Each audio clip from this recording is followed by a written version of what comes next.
New updates according to DepEd number 34 series of 2025. First update, promotion is now merit and competency-based. Hindi lang basta-basta service and trainings ang basehan para ma-promote, kundi your competence and your impact as a teacher. The master-teacher ratio is also clarified. May 1 master teacher per 3 to 5 teachers per subject area.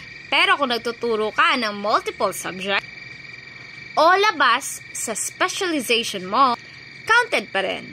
Basta validated by School Form 7. At kahit galing sa private sector, ang iyong experience, it will still be counted. Ito ang pinakaging tanong ng karamihan. Madidisqualify ba ako kung meron akong satisfactory rate? Under the old rule, yes. But under this new DO, which is DO 34, may 3-year transition period hanggang February 2028 kung saan may flexibility. This means na kapag ang overall rating mo ay very satisfactory or higher, like outstanding, at may S ka na indicator, pwede ka pa rin magpapromote. Ang kailangan mo lang gawin ay ng Teacher's Commitment Form. Ito po yung form na nagsasabing committed kang i-improve yung mga specific indicator na mababa ang rating. So, hindi ka kaagad disqualified. Bibigyan ka ng pagkakataon na i-improve